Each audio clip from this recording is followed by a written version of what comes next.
So this is about OneSearch tips. We only have 30 minutes to go through this session. I'll try to go not quickly, but not too slow either. I know everybody is pressed for time. So I'm just going to introduce myself. So my name is Fatima DeMello. I am a reference technician with Library and Academic Services. Just a little bit about myself. So I just posted a little bit about myself on this slide. I am a Jets fan. I love to read, and I also believe audiobooks count as reading. I also enjoy movies. I especially like Marvel movies, and I feel like the Building Your Foundation has built its own academic universe, but I don't think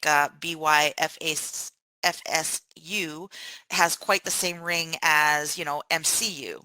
So we hope that we can put out more sessions and we can help you succeed in your assignments and help you get onto that road of success. So, and this is what we're going to do. We're going to go through, it's going to be separated into two parts. So one little part is on preparation tips. So this is trying to, do some little things before you start searching to help make the search a lot easier, a lot more efficient. And by a lot easier, I mean the more you do it, the more it feels easy. It is going to be difficult at first. So we're going to cover assignment boundaries and time management, because time management especially is really important. And generating keywords, those are the words that you're going to use to plug into a search. It's a little bit different from Google OneSearch, although it has very Google-like aspects. Then we'll do a demonstration with OneSearch, and I'm just going to show you the features that save time. So I'm going to take you straight to advanced search and show you the drop downs. I'm going to show you the filters, because those are a way to manage information. And I'm going to show how you can use the full record to sort of get more articles that are related to something that you found, or to find more keywords or find other ways to search OneSearch. And I say the best for last, and that is to save the searches and pin those favorites, because by saving the searches and pinning your favorites, you can go back and read or rerun the search or see where you need to change the search to get the results that you want. So the main thing to remember, so a little bit of preparation before we search. So the main thing to remember is searching is a process and OneSearch is a tool, because many students try to find an article that will tell them everything, absolutely everything. And really, you have to think of your thinking using research, and that includes reading the article or the book or whatever form that information takes.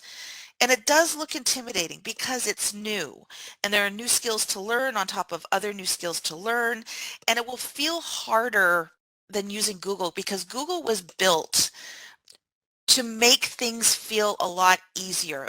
But even in Google, the kinds of words that you put in will be the kind of results that you get, for good or for bad. So one of the things to remember is whatever skills you learn by using by using OneSearch or another database can be transferred into something like Google Scholar or Google itself, even if it's just trying to generate some better words to get some better results. So this leads us to preparing to reach preparation, which is reading your assignment. So we oftentimes, when students come to the desk and they said, look, I'm trying to search for stuff and I'm not getting anything from OneSearch. So I usually go over a few things. A bunch of us do this. So things like, tell me about your assignment. What will your work do? Are you going to persuade? Are you going to discuss a topic, compare and contrast? We talk about, it is important because, it's how you're going to read those resources, what you're looking for when you gather them. How far can you go back? Because that will help you with filters. And the formats. That's the form of information you read. So that's books or articles. So think of assignment boundaries as what will help you keep focus while you perform the search. And I try to relate those assignment boundaries to parts of OneSearch, whether it's filtering or what the formats are. I also talk about time management. So one of the things I do recommend to students is work backwards from the due date. Oftentimes, people get the assignment and they start searching, and then they lose track of time, and suddenly the due date is right there, and you haven't found what you were looking for, but you also have to like read, make notes, and cite stuff and write that assignment and give yourself time to write that assignment and revise, or give yourself time to revise that search if it's not working. So you need to work backwards from the due date, and that way you can sort of build in some milestones along the way. Use a kitchen timer. It sounds silly. I use Focus Assist on Office 365 because a lot of things I break down into little bits and pieces. So often people will spend hours and hours and hours, or they try to do it the day before. And by spreading it out, it will help you save time down the line, because searching does take time. And in the end, it's going to be search, read, revise, and read some more. And that's the part where I show you push pin results to read later, so you don't have to read every single little thing, and to also save your search queries, so you can kind of go, well, this search didn't work, let me try this, or I'll rerun this again and because maybe there's something else I can find. So this leads us to generating keywords. So they're kind of the keys to starting your search. So there's sometimes you just have to use the words that are provided in the assignment. So begin with those. So as I said, OneSearch is like Google. It does a controlled vocabulary is there are words, databases like OneSearch have words that are put in. So it's not, so sometimes it's intuitive, sometimes they use everyday language, other times there's jargon or some type of word that is used in whatever format's being used. So how do you do that? So you try to generate synonyms. Also, so those are words that can be interchanged. So for instance, I use cell phone. It could be mobile, smartphone. You can brainstorm more words if you need to. And I'll also show you how to generate keywords and find other stuff while using OneSearch. So think of keywords as the way to broaden or narrow your search. It's like a camera. So how you focus on a picture, whether you widen the lens or you narrow the lens. Do you need to narrow your search because you have too much and you need to focus your topic? Or do you need to broaden it because you have too little information, or you've had no results? And that has happened. So OneSearch works this way. So you'll notice to the right, I just used Instagram and likes and children, just to kind of give an example, and that will be also my example for the demonstration. So it goes by relevance, and that is keywords can apply to more than one um, results can apply to more than one keyword. So this is where Boolean operators like and, or not come into play, because sometimes a certain term will apply to a number of different fields. And OneSearch gives results in a number of different formats. So right here we see articles. So you get articles, you get physical and digital books, videos, sometimes you get conference proceedings or reports, and those last two are what's called gray literature, and that is places that will share information, but their main job isn't publishing. So an academic journal that is peer reviewed, their job is to publish. A book publisher, their job is to publish books and produce books. Gray literature is a little bit, yeah, exactly as it says, it's gray. So remember, your keywords can apply to more than one topic. I will go over and, or not. And again, think of format as the form of matter that information presents itself. So in order to make this kind of applicable, I had to think of a demonstration question. So I came up with, what is the effect of Instagram likes on the self-esteem of young children under age 12? Let's say this is my assignment topic that I chose. So I have to bring it down. So I'm definitely going to be talking about some of these effects, but how do I break it down into searchable terms? Well, let's look at effect. What are the words for effect? There's results, there's impact, There's self-esteem, so self-esteem or confidence. So or is one of those Boolean operators, and that way you can ask the OneSearch to look for, excuse me, self-confidence or confidence in a given article. Excuse me. There are, Instagram likes, you can even broaden it to social media. Good news, you have a narrow term with Instagram. This one's a little bit tricky. Sorry about that. Children under 12. So do you use that as a phrase? Maybe. Do you just use children? The phrase might work. You just won't know. Sorry about that. So, excuse me. Sorry about that. So we're going to go into our demonstration. So where are we? We're under Resources and Learn. We're either on the college homepage. So we're at the bottom under Students, select Library and Academic Services. And sometimes you just need to Google Red River College Polytechnic or our URL, which is library.rrc.ca. And just make sure to bookmark it. So this is where the demonstration starts to happen. So I'm just going to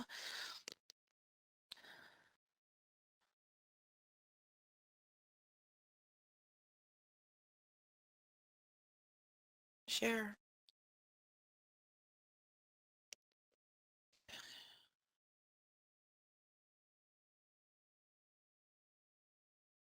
Okay, so we are now on our library homepage.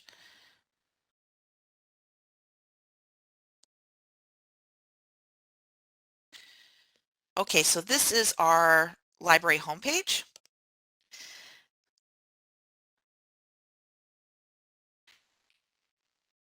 And right here is OneSearch. You can use the basic search box.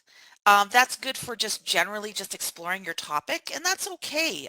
It's part of the reason why people use Google, just to understand the topic. Right here is advanced search. Now, here's the thing. You can sign in here, but I'm going to show you a little trick because sometimes we just want to get going and just search. So before we put in any search terms, we have, you can skip this for now because again, if you're just beginning to use OneSearch, don't worry about this until you get a bit more comfortable. So it's set to search for everything. And these are the search filters. So the any field is basically any field that your results will pop in.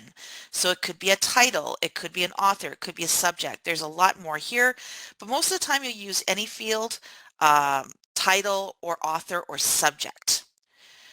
Contains means it might have this word or this or words in this phrase. Contains exact phrase means it is exactly this word or this phrase. Starts with means that it might start with this word in the search string. Now, I mentioned Boolean operators. So in Google, you don't need to put and, because once you put in any term, even a sentence, all the ands are automatically put in. The or is for those synonyms. Remember I mentioned self-confidence or self-esteem. Not is a bit tricky. In one of the slides that I showed, there was some stuff on food or nutrition. So if your focus in your paper is not on food and nutrition in terms of self-esteem and Instagram lights for children, then you might go not food or not nutrition. It's going to depend on how much these irrelevant terms interferes with your search. It's a way to manage that information. So I'm just going to just put in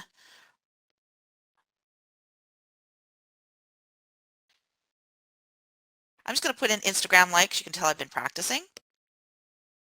Or social media. And we'll just put in self-esteem. Because really what I want to show you is how this will work. And we'll just put in children. If not, let's try children under 12. Let's try it as a phrase. Because it happens. I've seen people even put whole sentences in. and search. So this is what happens.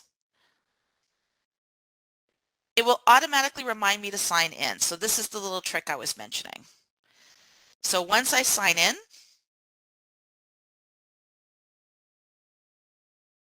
I can now save my query. I can also add this item.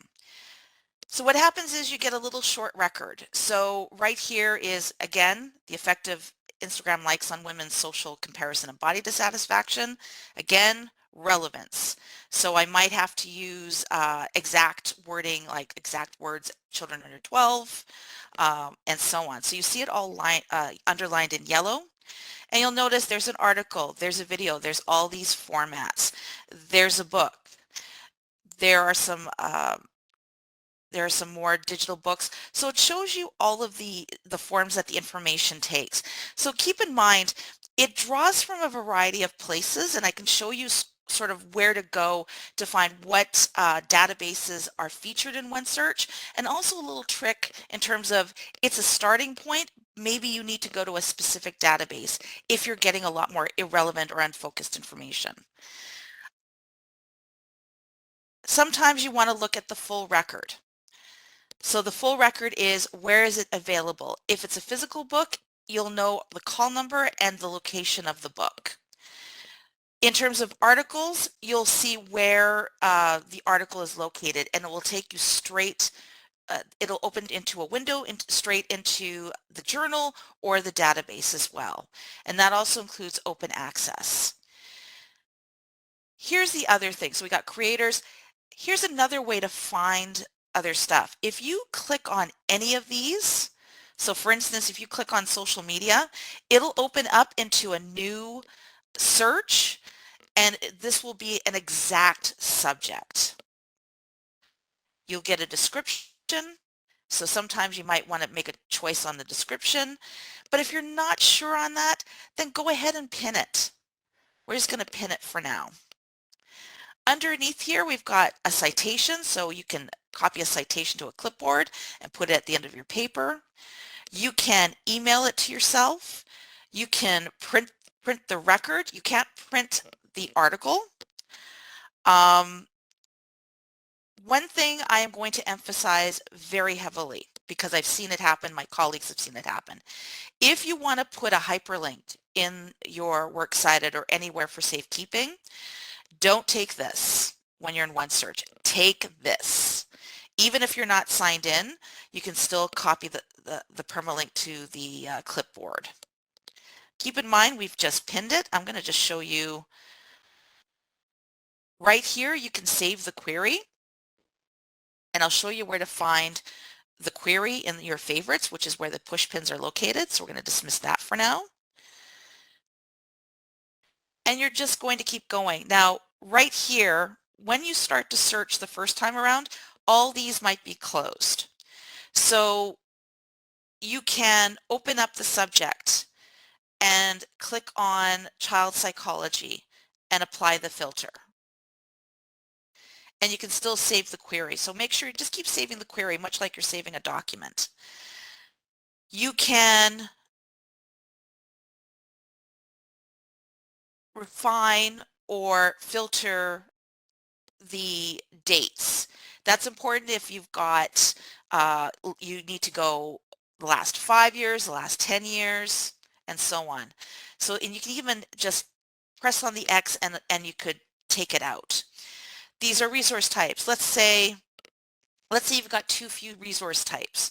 So you want to take out the X for format and you want to look at resource types. So you see the breakdown, but you can always, again, take it out. Same thing with subjects. It's a way to make a judgment as to the success of the search, and also to just kind of take a look, because sometimes it can be pretty overwhelming to have, well, right now we have 2,000 results, but it can be fairly overwhelming. So sometimes you can just click on it and just look. You want to just look at articles, you want to just look at videos, you just want to look at books. You can do that. That's one way to do it. You can even look at journals as well, journals or magazines. So what happens when you save your query. So right up here, there where you be signed in, there's your go to my favorites. You click on your favorites. Keep in mind, sometimes you will get a search history, but that's only for as long as you're logged in. So that's why I often recommend save your searches, because what you can do is if you don't like the search, you can remove it, but you can always rerun it again. And you might want to add a new line. You might want to clear it and start again.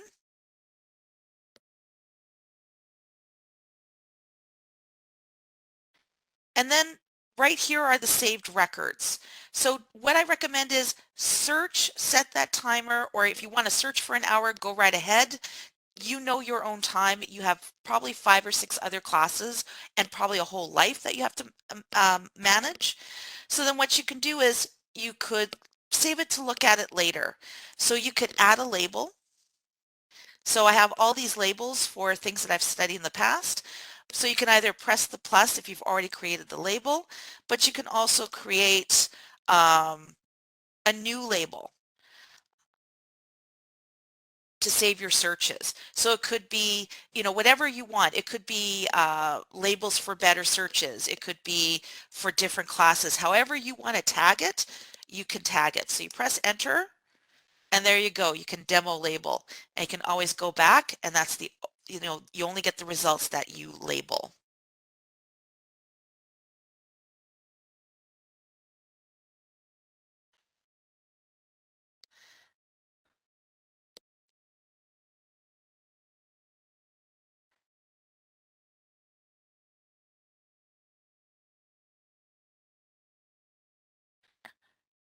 Okay, like I said, we've only got so much to do. So keep in mind, this is all tips. So here's a little bit of a summary. So may do some preparation before you begin, even as picking words from your assignment. So if you want to start with the words in your assignment, go right ahead. The perfect article doesn't exist. So you need to find something that is either good enough or a way into your topic to help you understand it. Save your queries and results. Make sure that you give yourself at least 20 minutes or more and spread it out. It does more than like hours long sessions, but if you do have a couple of hours one day, then do the couple of hours. That's not bad. Work backwards from the due date. Again, keep that due date in mind because not only do you have to search for your items, you've got to still write that report, do that presentation, put use that research to back up any claims to use it as evidence in whatever it is you're doing. You're going to have to search and revise, so don't hesitate. If you see no records, don't freak out. Just make sure, try again, try to search again, try something different. And if you're stuck, get help. So I will be sharing my contact information at the end of the session. I know this is short and I haven't even, there's so much that can be more explored in more depth. If you don't have time to talk with me and you just happen to be in the library, any of my colleagues can give you a hand. So basically, if you're stuck, like, I tried this search and we'll ask you, well, tell me the keywords you use. What have you tried? And then we can make recommendations as to, hey, maybe you need to use or maybe you need to use a few other words. And if you are interested in other sessions, I want to plug our other sessions in our universe. So Academic Success Center will have the APA citations and formatting happening next week, and I will be back doing evaluating online information, and that'll be on Thursday, next Thursday, the same time. And if you haven't visited us before, please come down to Library and Academic Services. It's where Academic Success Center is located. If you do tutoring, it's where we are located. I usually sit at the front desk. I only look busy. If I am on a chat or I need to do something, please, I appreciate your patience and I will get to you as soon as possible. That goes for all of our colleagues. We are not busy to serve you. If something does come up, we will make sure that we will get to you. And you can find us either at the Notre Dame campus or on at Roblin Center, but we also do have an Ask Us chat as well. So that's operational within our hours, and there is a bot, so you can always select to go directly uh, to speak directly to a library staff member. So if you do have any questions, or if you want me to go over something, because like I said, it is quick. These are bite-sized tips and information. This is my name and web address at fdemello@rrc.ca. And again, if you don't have time, by all means, please drop in and see myself or one of my colleagues. Please visit us on our library homepage. And if you have any questions, they're always welcome even now. So we do have some time to spare.